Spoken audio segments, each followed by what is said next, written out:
Hi viewers, welcome back Achu spiritual journey. ഇന്ന് ഞാൻ വന്നിരിക്കുന്നത് ഈ ഒരു ജസ്റ്റിസ്, അതായത് നിങ്ങൾ എന്ത് ആഗ്രഹം ആഗ്രഹിച്ചാണോ ജസ്റ്റിസ് ആഗ്രഹിച്ച് ദൈവത്തിനോട് അല്ലെങ്കിൽ പ്രകൃതിയോട്, ആ ഒരു പ്രകൃതി നിങ്ങൾക്ക് നേരെ ന്യായം ചെയ്യുന്നതാണ് നിങ്ങൾക്ക് വരാൻ പോകുന്ന സമയം കാണാൻ സാധിക്കുന്നതാണ്. ഫസ്റ്റ് നിങ്ങളുടെ കരിയറിൻ്റെ നേർക്കാണ് ന്യായം സംഭവിക്കാൻ പോകുന്നത്. അതായത് നിങ്ങൾക്ക് പെട്ടെന്നൊരു വിസ്ഡം വരും, ഒരു ജ്ഞാനം വരും. അങ്ങനെ നിങ്ങൾ ആ ഒരു കരിയറിൽ ആ ഒരു ജ്ഞാനം അനുസരിച്ച് പ്രവർത്തിക്കും, നിങ്ങൾക്ക് സക്സസ് ലഭിക്കും. ഇവിടെ നിങ്ങളുടെ ക്രിയേറ്റിവിറ്റി എന്താണെന്ന് നിങ്ങൾക്ക് മനസ്സിലാവുന്നില്ല. പക്ഷേ ഇനി ഒത്തിരി അവസരങ്ങൾ നിങ്ങളുടെ മുന്നിൽ വരും. അതനുസരിച്ച് നിങ്ങൾക്ക് നിങ്ങളുടെ ആ ഒരു ക്രിയേറ്റിവിറ്റി എന്താണെന്ന് നിങ്ങൾക്ക് മനസ്സിലാകുകയും അതനുസരിച്ച് ആ ഒരു അവസരങ്ങളെ നിങ്ങൾ വിനിയോഗിക്കുകയും ചെയ്യും. ഒരുപക്ഷെ പറയാമെങ്കിൽ അതൊരു ഡിവൈൻ ടൈമിംഗ് ആണ്. ആ ഒരു ഡിവൈൻ ടൈമിംഗ് വരുമ്പോഴാണ് നിങ്ങൾക്ക് എല്ലാം സക്സസ് ലഭിക്കുന്നത്. ഇവിടെ ഈ ഒരു കരിയറിൽ ഉണ്ടാകുന്ന ആ ഒരു മാറ്റം നിങ്ങളെ ഒത്തിരി ബിസിയാക്കും. ഇത്രയും നാൾ നിങ്ങൾ ഒരു ജോലിയും ചെയ്യാതെ ചുമ്മാ ഇരുന്ന ഒരു വ്യക്തിയാണെങ്കിൽ പെട്ടെന്ന് നിങ്ങൾക്കൊരു ജ്ഞാനം വരികയും നിങ്ങൾ ആ ഒരു ജ്ഞാനം അനുസരിച്ച് പല അവസരങ്ങളും വിനിയോഗിക്കുകയും ചെയ്യുമ്പോൾ നിങ്ങൾക്ക് സക്സസ് ലഭിക്കും. അതിലൂടെ നിങ്ങൾക്ക് ബിസി ആയിട്ടുള്ള ഒരു ഷെഡ്യൂളിലേക്ക് നിങ്ങൾ പോകും. ഒട്ടും സമയമില്ല, എപ്പോഴും കരിയറിൽ ബിസി ആയിട്ടിരിക്കുന്ന ഒരു വ്യക്തിയായി മാറും നിങ്ങൾ. ഇത്രയും ദിവസം നിങ്ങൾ എങ്ങനെയെന്ന് വെച്ചാൽ രാവിലെ എണീച്ച് എങ്ങനെ സമയം ആകും വൈകിട്ട് എന്ന് ആലോചിച്ച് വിഷമിച്ചവരാണ്. പക്ഷേ ഇനി അങ്ങോട്ട് എങ്ങനെ സമയം പോയി എന്നായിരിക്കും നിങ്ങൾ ചിന്തിക്കുന്നത്. നിങ്ങളുടെ ജീവിതത്തിൽ അത്രയ്ക്ക് ബിസിയാകും നിങ്ങൾ. ഈ ഒരു ജോലി എന്ന് പറയുന്നത് നിങ്ങൾക്ക് ഭയങ്കര സംഘർഷം തോന്നത്തില്ല. ഒരു സന്തോഷമായിട്ട് നല്ലൊരു ഫീലോടെ ആയിരിക്കും നിങ്ങൾ ഈ ഒരു ജോലി ചെയ്യുന്നത്. ഈ സമയം നിങ്ങളുടെ ഉള്ളിൽ ആ ഒരു ക്രിയേറ്റിവിറ്റി ഭയങ്കരമായിട്ട് പുറത്തു വരികയും അതനുസരിച്ച് നിങ്ങൾ കാര്യങ്ങൾ ചെയ്യുകയും ചെയ്യും. നിങ്ങളെ മറ്റുള്ളവർ കാണുന്നത് എങ്ങനെയെന്ന് വെച്ചാൽ നിങ്ങളെ കണ്ടാൽ പോലും അവരുടെ മനോബലം പോലും പോവും. അങ്ങനെ, അതായത് നിങ്ങൾ ലൈഫിൽ ഒന്നും ചെയ്യാൻ ആഗ്രഹിക്കുന്നില്ല, എപ്പോഴും ഹാപ്പി ആയിട്ട് ഇരിക്കാൻ ആഗ്രഹിക്കുന്ന വ്യക്തിയാണ് നിങ്ങൾ എന്നാണ് അവർ ചിന്തിക്കുന്നത്. പക്ഷേ നിങ്ങൾക്ക് എന്തെങ്കിലും ക്രിയേറ്റീവായിട്ട് ചെയ്യണമെന്നുണ്ട്. പക്ഷേ അതിനുള്ള അവസരം നിങ്ങളുടെ മുന്നിൽ ഇല്ലായിരുന്നു. പക്ഷേ ഇനി അതിനുള്ള അവസരം ദൈവം നിങ്ങളുടെ അടുത്തേക്ക് എത്തിക്കുകയാണ്. അത് നിങ്ങൾ നല്ല രീതിയിൽ വിനിയോഗിക്കുകയും ചെയ്യുന്നതാണ്. മറ്റുള്ളവർ എപ്പോഴും നിങ്ങളെ ഇങ്ങനെയാണ് തെറ്റിദ്ധരിച്ചുകൊണ്ടിരുന്നത്. നിങ്ങൾക്കൊന്നും ചെയ്യാൻ താല്പര്യമില്ല, ജോലിക്കും പോകത്തില്ല, ഒന്നിനും പോകത്തില്ല, വീട്ടിലിങ്ങനെ ഇരിക്കും, സന്തോഷമായിട്ട് ആഹാരവും കഴിച്ച് ടി വിയും കണ്ട് അങ്ങനെയായിരുന്നു ആൾക്കാർ നിങ്ങൾ വിചാരിച്ചുകൊണ്ടിരുന്നത്. പക്ഷേ അങ്ങനെയല്ല നിങ്ങളെന്ന് നിങ്ങൾക്കറിയാം. പക്ഷേ അത് നിങ്ങൾക്ക് പ്രൂഫ് ചെയ്യാൻ സാധിച്ചില്ല. ഇനി നിങ്ങൾക്ക് അത് അവരുടെ മുമ്പിൽ പ്രൂഫ് ചെയ്യാൻ സാധിക്കുന്നതാണ് അങ്ങനെയുള്ള വ്യക്തിയല്ല നിങ്ങളെന്ന്. നിങ്ങൾക്ക് സത്യം പറഞ്ഞാൽ ഇങ്ങനൊരു അവസരത്തിന് വേണ്ടി കാത്തിരിക്കുകയായിരുന്നു. പക്ഷേ നിങ്ങൾക്ക് കിട്ടിയില്ല. പക്ഷേ ഇപ്പോഴാണ് ആ ഒരു അവസരം നിങ്ങൾക്ക് കിട്ടാൻ പോകുന്നത്.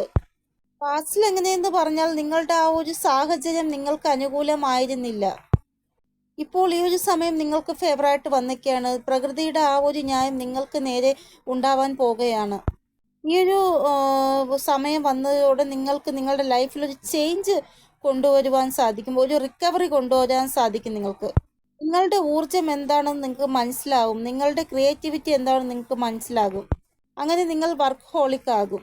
ഇനി നിങ്ങൾ മറ്റുള്ളവരോടൊന്നും പറയാൻ പോകത്തില്ല. നിങ്ങളുടെ ആ ഒരു വിജയമായിരിക്കും അവർക്കുള്ള മറുപടി. ഇപ്പോൾ ഒരു വ്യക്തിയുടെ ആ ഒരു സാഹചര്യം കണ്ടിട്ട് ആർക്കും ഒരാളെയും ജഡ്ജ് ചെയ്യാൻ പറ്റത്തില്ല. കാരണം ആ ഒരു വ്യക്തി പിന്നെ എപ്പോഴാണ് എന്താണ് ചെയ്യുന്നതെന്ന് ആർക്കും ഒരിക്കലും പ്രൊഡക്റ്റ് ചെയ്യാൻ സാധിക്കത്തില്ല. നിങ്ങളെപ്പോഴും മറ്റുള്ളവരുടെ റെസ്പെക്റ്റ് ചെയ്യുക. നിങ്ങൾ അവർക്ക് റെസ്പെക്റ്റ് കൊടുക്കുകയാണെങ്കിൽ അവർ തിരിച്ചും നിങ്ങൾക്ക് റെസ്പെക്റ്റ് തരുന്നതാണ്. അപ്പോൾ നിങ്ങളുടെ ആ ഒരു ക്രിയേറ്റിവിറ്റിയെ സർഫസിൽ കൊണ്ടെത്തിക്കാൻ വേണ്ടി എന്തെങ്കിലും രീതിയിലുള്ളൊരു പ്ലാറ്റ്ഫോം നിങ്ങൾക്ക് ലഭിക്കുന്നതാണ്. ആ ഒരു പ്ലാറ്റ്ഫോമിൽ അല്ലെങ്കിൽ ആ ഒരു ഓപ്പർച്യൂണിറ്റീസിലിരുന്ന് നിങ്ങൾ നല്ല രീതിയിൽ പൈസ സമ്പാദിക്കും. എല്ലാ കാര്യങ്ങളും നിങ്ങൾക്ക് അനുകൂലമായി മാറുന്നതാണ്. ഇവിടെ രാജയോഗം നിങ്ങൾക്കുണ്ട് എന്നാണ് പറയുന്നത് ഏഞ്ചൽസ്. ഈ ഒരു സമയം നിങ്ങൾ മറ്റുള്ളവരോട് സംസാരിക്കുന്നതെല്ലാം നല്ല രീതിയിൽ പോകും. അതായത് മറ്റുള്ളവർ നിങ്ങളോട് ഇങ്ങോട്ട് അടുപ്പം സൃഷ്ടിക്കാൻ വരും. അല്ലെങ്കിൽ മുന്നത്തേതെന്ന് പറഞ്ഞാൽ ആരും നിങ്ങളോട് സംസാരിക്കാൻ താല്പര്യമില്ലാതെ നിങ്ങളെ കാണുമ്പോഴേ സംസാരിക്കാതെ പോകുന്ന സ്വഭാവക്കാർ. പക്ഷേ ഇപ്പോൾ നിങ്ങളോട് ആൾക്കാർ ഇങ്ങോട്ട് മിണ്ടാൻ വേണ്ടി വരും. ഈ ഒരു സമയം അത്രയ്ക്ക് നല്ലൊരു സമയമാണ്. ഈ ഒരു സമയം നല്ലൊരു സമയമായതുകൊണ്ട് തന്നെ പൈസയ്ക്ക് ബുദ്ധിമുട്ട് നിങ്ങൾക്ക് ഉണ്ടാവത്തില്ല. നിങ്ങളുടെ കയ്യിൽ പൈസ വരും. നിങ്ങൾക്ക് എന്തെങ്കിലും ചെറിയ രീതിയിലുള്ള സക്സസ് ലഭിക്കുമ്പോൾ നിങ്ങൾ ദയവ് ചെയ്ത് ഈഗോയോ അഹങ്കാരമോ ഒന്നും കാണിക്കരുത്. അങ്ങനെ കാണിക്കുകയാണെങ്കിൽ നിങ്ങളുടെ വായിൽ നിന്ന് വരുന്ന വാക്കുകളാ എനിക്കുണ്ടോ ഇങ്ങനെ ശരിയായത് കണ്ടോ, എൻ്റെ കഷ്ടപ്പാടിൻ്റെ ഫലം എനിക്ക് ലഭിച്ചത് കണ്ടോ എന്നൊക്കെ പറഞ്ഞ് അഹങ്കാര വർത്തമാനം ഒന്നും പാടില്ല. നമ്മളെപ്പോഴും ഗ്രൗണ്ടഡായിട്ടിരിക്കണം. അത് ദൈവം കാണും. മറ്റത് അഹങ്കാരവും ഈഗോയും കാണിച്ചാൽ ഉള്ളതും കൂടെ ദൈവം എടുക്കും. അതുകൊണ്ട് ഒരിക്കലും നമുക്ക് എന്ത് സക്സസ് ലഭിച്ചാലും നമ്മൾ ഒരിക്കലും അഹങ്കരിക്കാൻ പാടില്ല. മറ്റുള്ളവർ എപ്പോഴും നിങ്ങളോട് അഹങ്കാര വർത്തമാനവും ഈഗോയും കാണിച്ചു. പക്ഷെ നിങ്ങൾ ഒരിക്കലും മറ്റുള്ളവരോട് അങ്ങനെയൊന്നും കാണിക്കാൻ പാടില്ല. നിങ്ങൾ സംസാരിക്കുമ്പോൾ കുറച്ചൊന്ന് അഹങ്കാരമൊന്നും ഇല്ലാതെ ഈഗോയൊന്നും ഇല്ലാതെ സംസാരിക്കാൻ മാക്സിമം ശ്രമിക്കുക മറ്റുള്ളവരോട്. നിങ്ങൾക്ക് ഈ ഒരു സന്തോഷം വളരെ കഷ്ടപ്പെട്ടിട്ടാണ് കിട്ടുന്നത്. അപ്പോൾ ആ ഒരു സന്തോഷം നിലനിൽക്കണമെങ്കിൽ നമ്മൾ ഒരിക്കലും അഹങ്കാരവും ഈഗോയും വയ്ക്കാൻ പാടില്ല.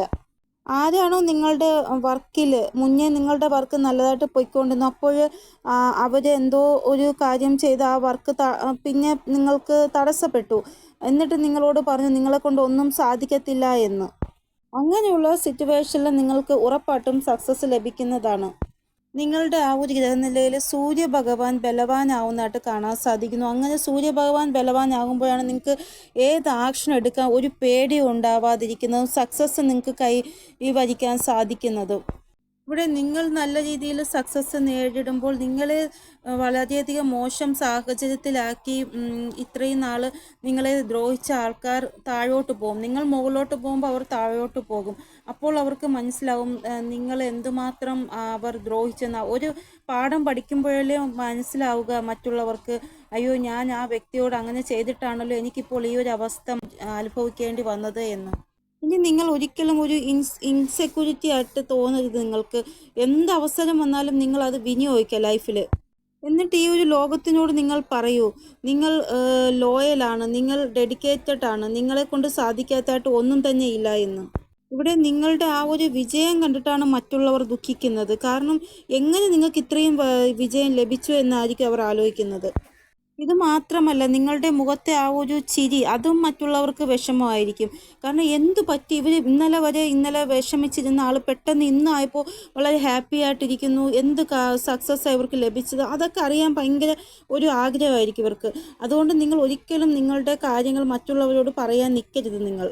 നിങ്ങളുടെ ലൈഫിൽ നിങ്ങളോട് ഈർഷ്യഭാവം വയ്ക്കുന്ന ഒത്തിരി ആൾക്കാരുണ്ട്. അത് നിങ്ങളിപ്പോൾ നിങ്ങളുടെ ലൈഫിൽ ഒന്നും തന്നെ ചെയ്തിട്ടില്ല, നിങ്ങളെ കൊണ്ട് ഒന്നും സാധിക്കത്തില്ല എന്നൊക്കെയാണ് അവർ ചിന്തിച്ചുകൊണ്ടിരിക്കുന്നത്. അപ്പോൾ ഈ ഒരു ടൈമിൽ നിങ്ങളോ എന്തെങ്കിലും സക്സസ് ലഭിച്ചാൽ അവർക്കുണ്ടാവുന്ന ഒരു അസൂയയും കുശുമ്പും എന്തായിരിക്കും നിങ്ങൾ ആലോചിച്ച് നോക്കിയേ. അതുകൊണ്ടാണ് ഞാൻ പറയുന്നത് എല്ലാ കാര്യങ്ങളും ഹൈഡാക്കി വെക്കണം നിങ്ങളുടെ. നിങ്ങൾ പല ആൾക്കാരും പാസ്റ്റിലെ കാര്യങ്ങൾ ആലോചിച്ച് വിഷമിക്കുന്നവരാണ്. പാസ്റ്റിലെ എല്ലാ കാര്യങ്ങളും മറക്കുക. ആരോടെങ്കിലും നിങ്ങൾക്ക് ദേഷ്യമുണ്ടെങ്കിൽ അവരോടെല്ലാം ഫൊർഗീവ് ചെയ്യുക. എന്നിട്ട് നിങ്ങൾ പ്രസൻറ്റിൽ ജീവിക്കാൻ ശ്രമിക്കുക. ഉറപ്പായിട്ടും നിങ്ങൾക്ക് നല്ലൊരു അവസരം വരുന്നതാണ്. ആ ഒരു അവസരത്തിനെ നിങ്ങൾ വിനിയോഗിക്കുക. ഉറപ്പായിട്ടും നിങ്ങൾക്ക് സക്സസ് ലഭിക്കുകയും ചെയ്യുന്നതാണ്. മറ്റുള്ളവരുടെ മുമ്പിൽ നിങ്ങൾ ചെയ്ത് കാണിക്കുകയും ചെയ്യും എന്നെക്കൊണ്ട് സാധിക്കുമെന്ന്. പക്ഷേ ഒരിക്കലും അഹങ്കാരവും ഈഗോയും ഒന്നും പാടില്ല. അപ്പോൾ ഇതാണ് റീഡിംഗ്. നിങ്ങളുടെ കരിയർ റിലേറ്റഡ് ആയിട്ട് നിങ്ങൾക്ക് സക്സസ് ലഭിക്കാൻ പോവുകയാണ്. വരാൻ പോകുന്ന സമയം ഒത്തിരി അവസരങ്ങൾ നിങ്ങളുടെ മുന്നിൽ വരും. അതിലേതെങ്കിലും ഒരു അവസരം നിങ്ങൾ തിരഞ്ഞെടുക്കേണ്ടതാണ്. എന്നിട്ട് അത് വിനിയോഗിക്കേണ്ടതാണ്. നിങ്ങളുടെ ക്രിയേറ്റിവിറ്റി എന്താണ് നിങ്ങൾ ലോകത്തിന് കാണിച്ചു കൊടുക്കേണ്ടതാണ്. ഇനിയൊരു പുതിയ റീഡിങ്ങുമായി വരുന്നത് വരെ എല്ലാവർക്കും ബൈ. ഓം നമഃ ശിവായ. Thank you so much.